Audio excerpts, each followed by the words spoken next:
Assalamualaikum warahmatullahi wabarakatuh. Bismillahirrahmanirrahim. Alhamdulillahi rabbil alamin. Wa bihi nasta'inu ala umuri dunya waddin. Asyhadu an la ilaha illallah wahdahu la syarika lah. Wa asyhadu anna sayyidana Muhammadan abduhu wa rasuluhu la nabiyya ba'dah. Allahumma shalli wa sallim وبارك وكرم وعظم ومجد على حبيبنا وشفيئنا وقرة أعيننا محمد وعلى آله وصحبه أجمعين. سبحانك لا علم لنا إلا ما علمتنا إنك أنت العليم الحكيم. رب اشرح لي صدري ويسر لي أمري واحلل عقدة من لساني يفقهوا قولي بجاه النبي وآله. قال الله تعالى وقل ربي زدني علما. وقال رسول الله صلى الله عليه وسلم طلب العلم فريضة على كل مسلم. وقال نقل عن الغزالي وغيره إجماع المسلمين على أنه لا يجوز لأحد الإقدام على فعل حتى يعلم حكم الله فيه. Telah dinukil daripada Imam Al-Ghazali, Imam Abu Hamid Muhammad bin Muhammad Al-Ghazali, seorang ulama besar yang mengumpulkan ilmu fiqih, tauhid dan tasawufnya. Dan beliau terkenal dengan karangan-karangannya yang penuh berkah, diantaranya kitab Ihya Ulumuddin. Kitab Ihya ini disebutkan oleh Al-Habib Abdullah Al-Idrus, min alamati ulama'il akhirah hubbu kutubil Ghazali.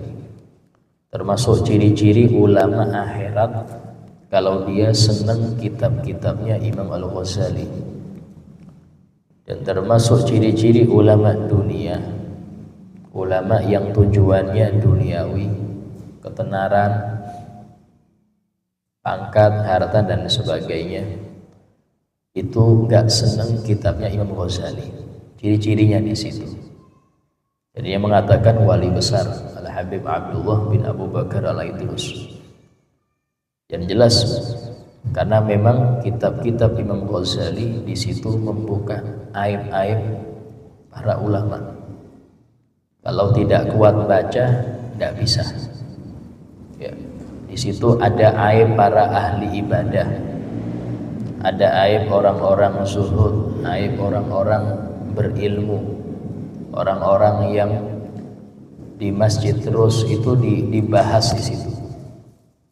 Kalau aib orang yang maksiat sudah jelas, tapi kebanyakan orang-orang yang dohirnya baik itu mereka gak sadar kalau ada cacat. Nah, Imam Ghazali dibahas detail. Sehingga orang-orang yang hanya mencari akhirat, ridha Allah Ta'ala, maka akan senang dengan mempelajari kitab Ihya. Karena dia akan menjadi lebih baik rohaninya. Tapi justru yang tujuannya dunia tidak senang untuk mempelajari kitab-kitab Imam Ghazali, di antara kitab Ihya Ulumuddin. Karena di situ terdapat boroknya, kelihatan semua di situ. Nah, Imam Ghazali dan lainnya telah menukil ijma'ul muslimin, sepakat para ulama dari dahulu, bahwasanya tidak boleh bagi seseorang untuk melakukan perbuatan apapun, baik itu kerja atau makan atau apapun itu, mau itu muamalah atau ibadah, sampai dia mengetahui hukum Allah di dalam perbuatan itu. Ya. Dan di sini sangat penting peran fikih di dalam kehidupan kita. Banyak orang anggap fikih ini hanya berkutat di rukun Islam. Tidak. Rukun Islam itu yang 5 itu hanya 1/4 fikih. Ya, 1/4-nya aja. 3/4-nya itu urusan antara kita dengan manusia. Di situ ada jual beli, di situ ada hutang piutang, di situ ada pinjam meminjam, di situ ada tanam saham, di situ ada akad-akad yang lain, ada pernikahan, ada talak, ada ini. Nah, itu semua dibahas oleh fikih, sehingga tidak ada gerak-gerik kita kecuali pasti sudah ada pembahasan dalam fikih itu. Apalagi yang urusan pekerjaan, Pak. Pekerjaan itu seseorang sebelum dia kerja, dia harus tahu hukum kerjanya ini kayak apa. Hukum kerja dia ini kerja yang dibolehkan oleh syariat atau dilarang. Karena ada kalanya kerja itu dilarang. Ya, apa contoh kerja dilarang, Ustaz? Contoh pekerjaan yang kerja itu maksiat. Kerja dia itu maksiat. Contoh kerjanya buka aurat. Ya alasannya profesional, ya, tapi tetap namanya buka aurat ya haram. Dan itu dia dibayar untuk itu memang. Ada yang kerjanya untuk apa? Bikin ketawa orang biar orang-orang itu lalai dari Allah. Kerjanya bikin ketawa orang. Kerjanya. Ya seperti itu hilaf. Tapi yang muktamad nggak boleh. Tidak boleh. Ada yang kerjanya ya memang maksiat, atau pekerjaan dia membantu kemaksiatan. Dia bukan kerja di kemaksiatan, cuman kerja dia itu termasuk membantu kemaksiatan. Ya, contoh ya banyak kurir barang haram. Dia nggak jual barang haram, cuman kurir saja dari kota ke kota, cuman pengirim aja. Dia dapat duitnya haram karena kerja dia nggak baik. Atau jadi satpam, cuman di diskotik, hasilnya haram. Tukang parkir, tapi tempat dangdutan, dia juru parkir di situ. Ini Ustaz, biasanya motor 2.000, di sini 5.000 Ustaz. Duit dia haram. Kenapa? Membantu kemaksiatan. Dan segala hal seperti ini itu harus tahu. Kalau nggak tahu, dia anggap kerja halal padahal hasilnya haram. Dan cukup dalam hadisnya, dalam Al-Quran Allah Ta'ala berfirman, وَلَا تَعَوَنُوا عَلَى الْإِثْمِ وَالْعُدْوَانِ. Janganlah kalian tolong menolong dalam perbuatan dosa dan kezaliman. Dari ayat itu ulama mengambil hukum sangat banyak. Di antaranya tidak boleh bekerja pada sesuatu yang kerjanya itu membantu kezaliman atau membantu perbuatan yang haram. Ada tukang kursi, tukang kayu, ada pesanan bikin kursi, di mana? Di gereja, haram dia ambil, gak boleh dia ngambil itu. Ya, kenapa? Ya karena dia membantu tempat maksiat. Ada seseorang datang kepada Imam Hasan Basri, ya Imam, apakah saya ini dolim? Ini mungkin pernah saya sampaikan. Kerja engkau apa? Kata Imam Hasan Basri, saya ini kerjanya menjahitkan baju pejabat yang dolim. Jadi pesanan baju seragam mereka itu saya yang jahit. Apakah saya termasuk membantu kedoliman? Kata Imam Hasan Basri, bukan. Yang membantu kedoliman itu kalau yang menjualkan benang dan jarum kepada Anda. Dia menghadirkan jarum ke Anda, menjual benang ke Anda, itu namanya membantu kedoliman. Kalau sampeyan dolim, bukan bantu. Sampeyan menjahitkan baju mereka, dolim itu, bukan bantu kedoliman. Kalau yang jual benang itu bantu kedoliman. Sampai seperti itu kaitannya kalau ada dengan orang dolim. Hati-hati. Sehingga kalau sudah ada perbuatan dolim di suatu tempat, semua yang ikut andil, mulai dari pejabat yang ngasih tanda tangan, kemudian yang nyewakan teror, yang meramaikan bikin setan-setan di sekitarnya, itu kena dolim semua, dan uangnya enggak halal 100%. Kenapa? Karena melanggar daripada firman Allah, wala ta'awanu 'alal itsmi wal 'udwan. Itu sedikit contoh ya, bagaimana seseorang itu sebelum dia berbuat harus tahu hukum Allah di situ. Contoh lagi, kadang-kadang ada apa yang sering terjadi itu urusan akad jual beli. Itu banyak pelanggaran syariat di situ. Kalau yang nggak ngerti bisa tercebur, ya, menjual dengan cara menutup aib nggak boleh, ngurangin timbangan nggak boleh. Ada kalanya gini, saya menjual ke fulan, tak jual barang dengan utang, dia bayarnya utang, terus dia utang juga, dia utang duit juga, saya utangin, tapi dengan syarat, syarat nanti sampean ini harganya barangnya ini ya 1 juta, tadinya 1 juta, tapi karena sampean utang sama saya, tak kasih harga 1.100.000. Utangnya nggak perlu lebih, cuman barangnya tadi aja dilebihin bayarnya. Ini masuk riba. Loh, kan bayarnya nggak lebih, iya, cuman tadi gara-gara dia ngutangin, dia ngasih syarat di situ. Ini sepele tapi dosanya besar, dan masih banyak begitu.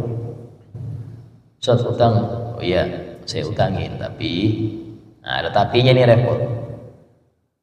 Saya pakai motornya ya, sampai lunas baru saya balikkan motornya. Oh iya Ustaz, tidak apa-apa. Riba. Lo nggak ada tambahan, ya. Riba itu tidak harus ada tambahan dari duit. Yang penting manfaat yang kembali kepada sang punya duit. Yang penting manfaat. Dalam hadis Nabi bersabda, kullu qardin jarra naf'an lil mugrid fahuwa riba. Setiap utang piutang yang ada manfaat bagi yang memberi hutang, ada manfaat bagi yang memberi hutang, mau apapun itu, mau bentuk nominal atau bentuk jasa, terserah, fahuwa riba, maka manfaat itu adalah riba. Sehingga ini banyak terjadi di masyarakat, ya. Kadang orang, saya nggak mau riba, saya utangin Anda 1 juta, tetap 1 juta sampai bayar. Saya nggak mau riba, cuman, nah ini cumannya repot. Ada kalanya dia make hela ini, make tipu muslihat di dalam riba. Saat saya pinjam 1 juta, oh iya, tapi saya nggak mau, nggak untung, tapi saya nggak mau juga riba. Gini aja, HP kamu mana? Mana HP kamu? Ya, saya beli 1 juta nih. Mana HP-nya? Nah sekarang HP ini tak jual ke engkau 1.200.000. Nyicilnya per bulan 120 sampai 10 kali cicilan. Oh iya. Dohirnya kayak gak ada riba. Secara dohir gak ada riba di situ. Kenapa? Karena saya ngutangin tetap. Bukan saya ngutangin, saya beli HP dia. Saya jual lagi 1.200.000, tapi dengan nyicil. Ini sama dengan saya minjemin dia 1 juta, kembali 1.200.000 dalam tempo 10 bulan. Kayak selamat, padahal itu riba. Hati-hati ya. Nah, ini model seperti itu di kitab sudah dijelaskan. Sehingga namanya memberi hutang itu tolong menolong. Yang dicari pahala akhirat, bukan pahala dunia. Tapi seumpama yang ngutang itu nanti nambahin, terserah dia. Yang penting waktu di syarat nggak ada, di akad nggak ada. Tahu Ustaz, ini saya kembalikan 1 juta dan ini dari saya hadiah. Oh, enggak apa-apa, ambil. Karena waktu akad nggak ada sebutkan. Yang salah itu waktu di akad disebutkan. Ini yang bikin riba di sini. Kadang-kadang dia nggak nyebutkan. Ya saya utangin 1 juta, tapi ya paham lah ya. Nah, paham nih repot ini. Artinya apa? Ya harus ada tambahan, paham lah. Nah, ini repot ya, seperti ini juga riba ya. Sehingga penting ya Allah, zaman sekarang ini Nabi SAW pernah bersabda, nanti akan datang pada umatku suatu masa hampir semuanya makan riba. Nabi hampir semuanya makan riba. Sahabat tanya, ya Rasulullah, ya apa kalau yang berhati-hati betul di masa itu? Kata Nabi, kena debunya. Kalau yang berhati-hati kena debunya. Ya namanya debu Pak. Debu najis itu tidak bikin batal sholat. Ya, yang penting tidak kena najisnya, cuman kena debunya aja.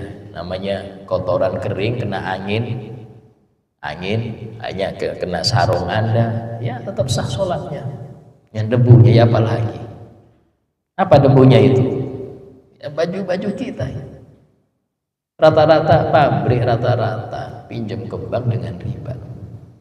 Bikin baju, bikin ini, bikin itu. Karpet-karpet kita ini rata-rata buatan pabrik semua. Dan rata-rata, maaf, pabrik rata-rata pinjam kembang dengan cara riba. Ya. Kita pengen menghindar betul, kena debunya juga. Cuman tadi ya, zaman sekarang harus banyak istighfar. Sehingga di antara doanya salafun soleh, Al-Habib Ali Habsyi mengatakan, Allahumma inni as'aluka rizqa la tu'adzibni alaih. Ya Allah, aku minta rezeki yang gak ada adabnya. Aku minta rezeki yang gak ada siksanya. Kalau minta halal sempurna, itu air hujan yang Anda tadah pakai tangan langsung masuk mulut. Insya Allah itu rezeki halal murni. Karena gak ada perantara sedikit. Kalau ada perantaranya, lihat perantara ini dari apa ya perantaranya. Sehingga orang-orang yang betul-betul menjaga itu karena berilmu. Orang berilmu maka dia akan berhati-hati. Sama dengan ilmu itu cahaya. Orang kalau nggak ada cahaya nabrak sana sini. Buka pintu gelap, ketabrak meja, kepreset, macam-macam. Namanya juga gelap Pak. Tapi ketika ada ilmu, seperti dia mencet stop kontak hidup. Oh bahaya ini, ada tumpahan minyak nih. Oh ini ada meja nih, minggir dulu. Berhati-hati dia. Kenapa? Ada ilmu agama. Jadi itu faedahnya. Ilmu agama pun kalau tidak disertai dengan taufik dari Allah, tidak bisa seorang untuk melakukan ketaatan. Tapi tadi tidak bisa seorang itu beramal tanpa ilmu agama. Semua harus pakai ilmu. Waqala Umar bin Abdul Aziz, waqala Umar bin Khattab radhiyallahu anhu. Berkata Sayyidina Umar bin Khattab radhiyallahu anhu. Sayyidina Umar bin Khattab adalah manusia umat ini paling utama setelah Sayyidina Abu Bakar Siddiq. Ya, manusia paling utama di umat ini setelah Sayyidina Abu Bakar Siddiq itu Sayyidina Umar bin Khattab. Dan beliau adalah khalifah kedua serta mertua Nabi Muhammad SAW. Dalam diriwayatkan dalam sejarah, Sayyidina Umar bin Khattab itu semasa jadi khalifah tidak punya pakaian kecuali yang nempel di badannya. Pakaiannya itu cuma satu setel, ya saya dipakai aja sudah. Sehingga sering terlambat datang ke kantornya gara-gara nunggu kering baju. Kenapa? Karena ngerti hisab di akhirat berat.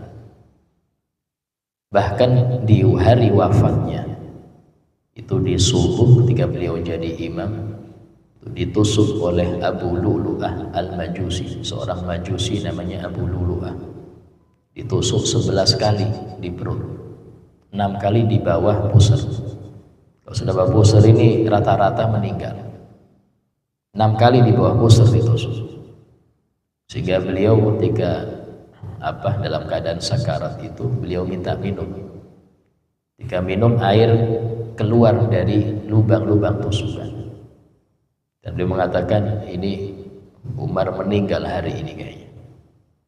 Yang beliau panggil putranya Abdullah bin Umar, ya Abdullah, kamu datangi Ummul Mukminin Siti Aisyah, bilang kepada beliau Umar bin Khattab pengen dikubur samping 2 sahabatnya. Siapa itu? Nabi Muhammad dan Abu Bakar Siddiq. Karena kubur Nabi Muhammad ada di kamar Siti Aisyah.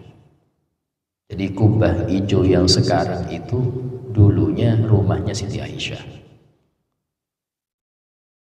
Ketika disampaikan itu kepada Siti Aisyah, maka beliau mengatakan, sebenarnya aku yang pengen dikubur di sini, tapi karena khalifah yang minta, ya sudah aku ikhlaskan, tidak apa-apa sudah. Ketika disampaikan itu kepada Khalifah Umar, beliau mengatakan, alhamdulillah, tidak ada yang menjadi pikiranku selama ini kecuali ini. Apa itu? Pengen dikubur samping Nabi Muhammad SAW. Jadi beliau itu termasuk penakluk kota-kota besar. Di masa Khalifah Umar bin Khattab itu Islam melebar sampai ke Eropa. Tapi lihat, cita-citanya beliau cuman sederhana, tapi bukan sederhana, tinggi nih. Apa? Pengen dikubur samping Nabi Muhammad. Kenapa? Karena beliau tahu tetangga baik manfaat di dunia dan di akhirat. Di dunia Anda cari tetangga baik, di alam barzah juga sama, dicari tetangga baik. Sehingga ketika Sayyidina Umar bin Khattab dikubur di kamar Siti Aisyah, disebutkan dalam kitab Sahih Bukhari, Sayyidina Siti Aisyah mengatakan, ketika dikubur di kamarku Rasulullah dan ayahku Abu Bakar, maka aku mengatakan ini adalah suamiku dan ini ayahku. Sehingga aku biasanya tidur gak pakai jilbab. Aku di dalam ganti pakaian gak apa-apa. Kenapa? Ada istri dan ayahku, suami dan ayahku. Tapi ketika dikubur Umar bin Khattab di kamarku, aku tidak masuk kamar kecuali rapat jilbabku. Malu ada Umar. Ini akidah sahabat, akidah Siti Aisyah, muridnya Nabi Muhammad SAW, meyakini yang wafat bisa tahu sekitar. Orang yang meninggal bisa melihat sekitarnya. Bukan meninggal itu mati kayak bangkai, itu enggak. Siti Aisyah masuk kamar ketika ada Khalifah Umar bin Khattab di kamarnya, enggak berani buka jilbab masuk kamar. Tetap jilbaban. Kenapa? Ngerti, malu ada Umar. Disebutkan dalam hadis sahih, Nabi pernah bersabda, innal mayyit la yasta'nisu bi ziyarati man arafahu fid dunya atau kama qala. Mayit itu merasa senang dengan dikunjungi orang yang dia kenal waktu di dunia. Oh, ini anak saya. Senang mayit. Oh, ini keponakan. Oh, ini tetangga. Senang. Kenapa? Waktu di dunia sempat kenal. Nah, ini menunjukkan mayit itu ketika disiarah, dia tahu siapa yang ziarah ke dia.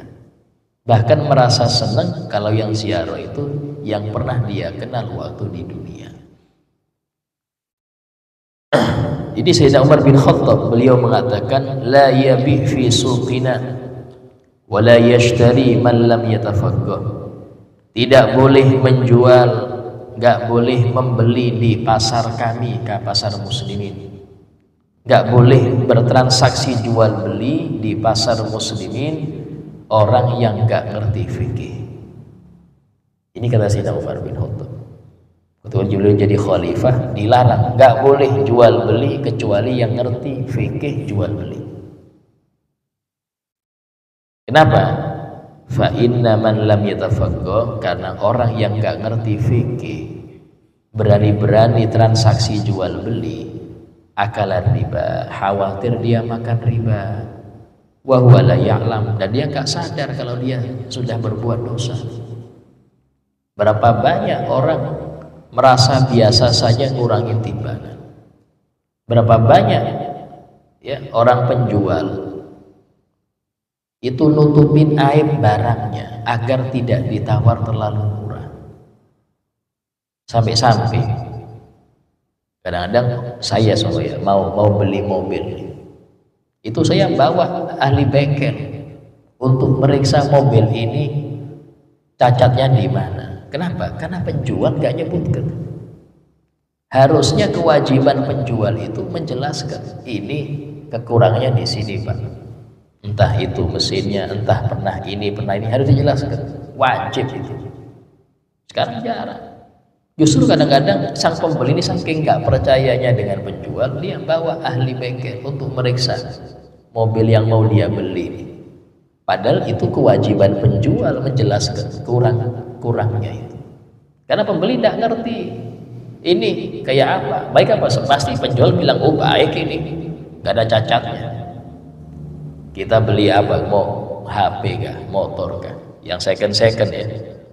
Itu wajib penjual itu menjelaskan. Tapi sekarang hal yang sangat-sangat jarang menjelaskan. Bahkan kadang-kadang ada maaf, barang masih bagus, oh ini sudah harus ganti, Pak. Dan masih bagus, agar apa? Barangnya laku. Ini kalau dibilang masih bagus, nggak laku barang saya di bengkel.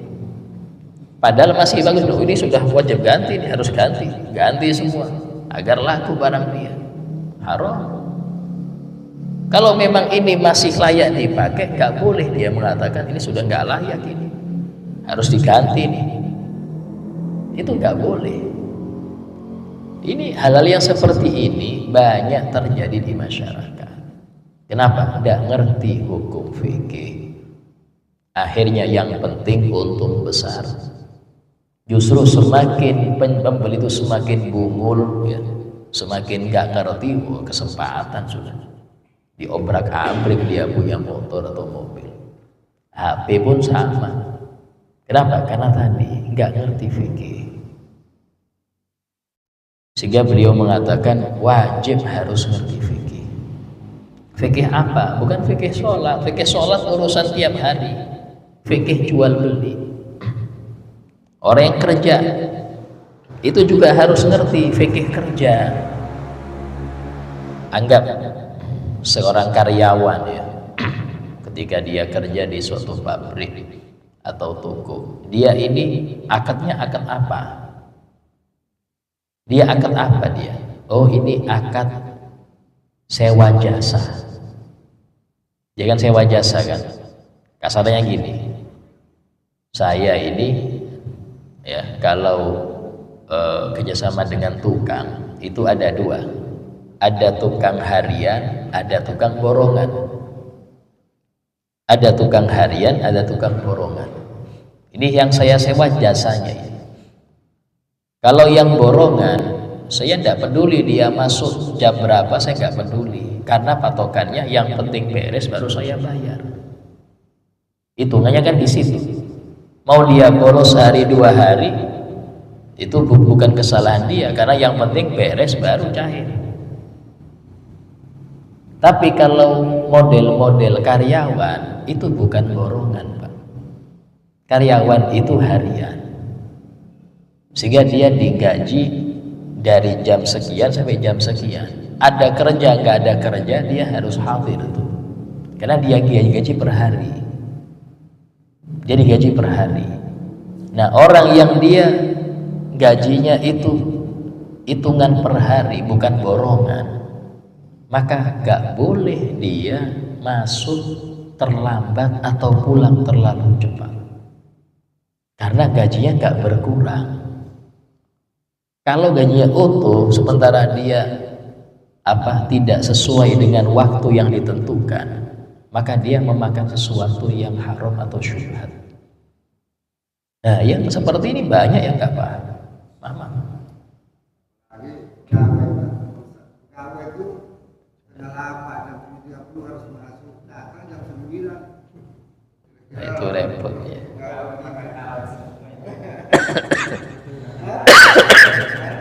Oke.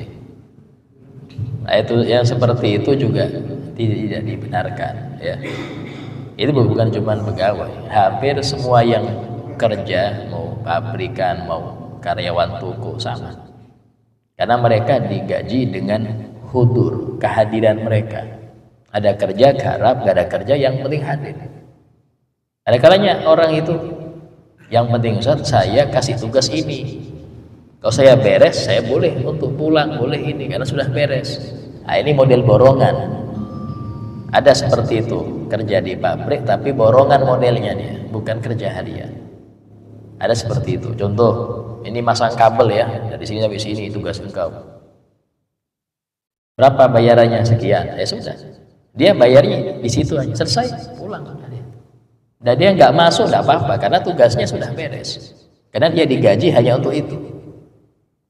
Nah, sehingga orang yang kerja, dia harus tahu saya ini konteksnya itu harian apa borongan. Dia harus tahu kerjanya dia.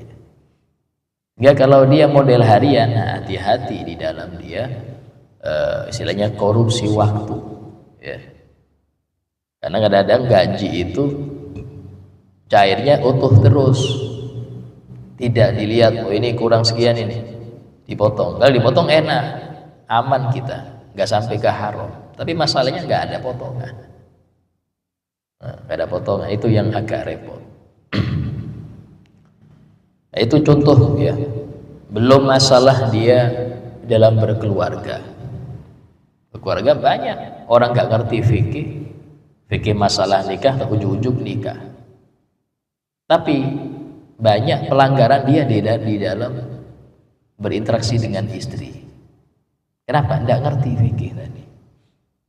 Makanya kata ulama, banyak orang belum siap jadi suami tapi sudah nikah. Dan belum siap dia. Kenapa? Nggak ngerti fikihnya. Bahkan belum siap jadi seorang ayah, tahu-tahu punya anak aja. Padahal tanggung jawab itu besar. Tanggung jawab ini besar. Pertama kali dia harus ngerti fikihnya dulu. Karena itulah fikih itu sangat-sangat diperlukan. Iqbal itu seperti udara. Ada nggak tanpa udara nggak bisa nafas.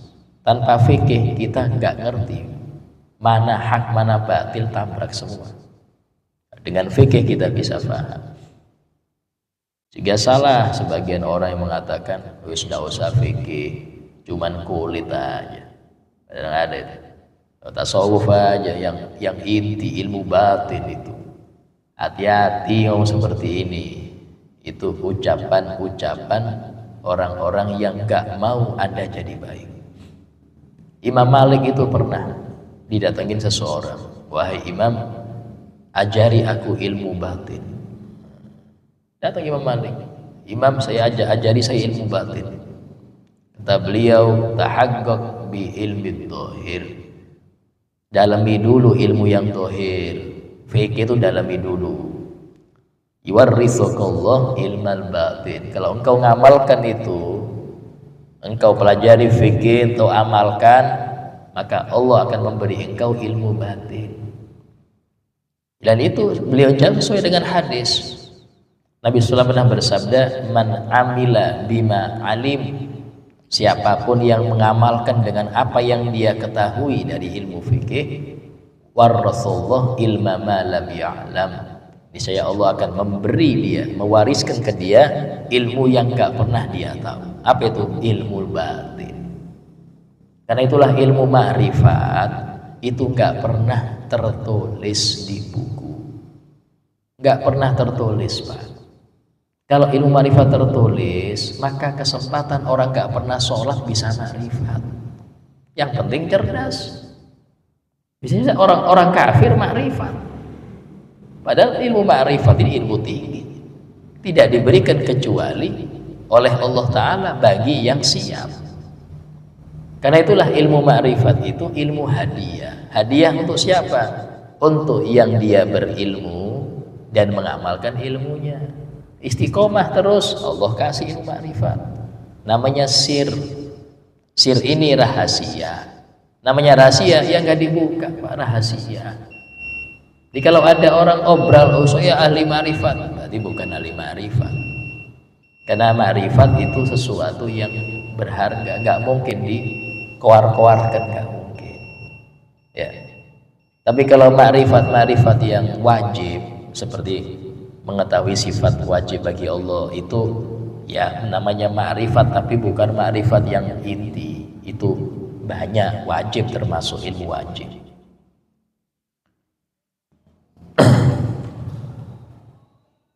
Oh iya, ada pertanyaan mungkin? Oh iya. Waalaikumsalam warahmatullahi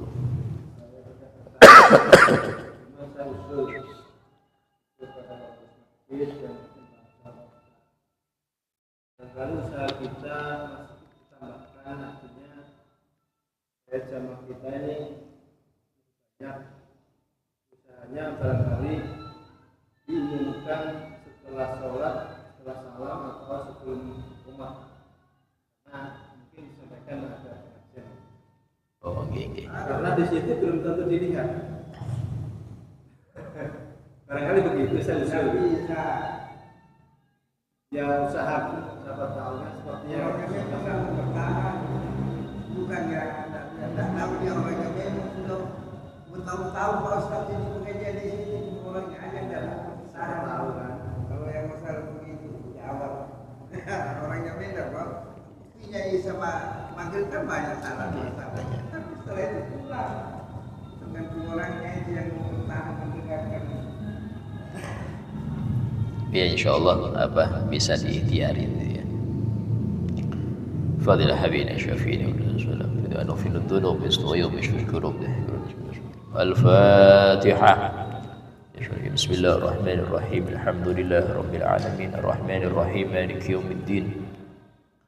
Iyyaka na'budu wa iyyaka nasta'in ihdinas siratal mustaqim siratal ladzina an'amta 'alaihim ghairil maghdubi 'alaihim waladdallin.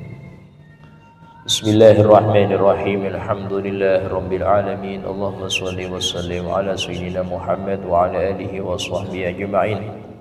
Rabbana anfa'na bima 'allamtana, rabbi 'allimna alladhi yanfa'una, rabbi faqihna wa faqih ahlana qarabatina fi dinina, rabbi waffiqna wa waffiqhum lima tardadi qawlan wa fi'lan karama, warzuqil kulla halalan daima wa akhil atqiya ulama. نحظى بالخير ونفى كل شر ربنا واصلح لنا كل شؤون وقر بالرضا منك العيون وقض عنا ربنا كل الديون قبل أن تأتينا رسل المنون ربنا آتنا في الدنيا حسنة وفي الآخرة حسنة وقنا عذاب النار وصلى الله على سيدنا محمد وعلى آله وصحبه وسلم والحمد لله رب العالمين. السلام عليكم ورحمة الله وبركاته.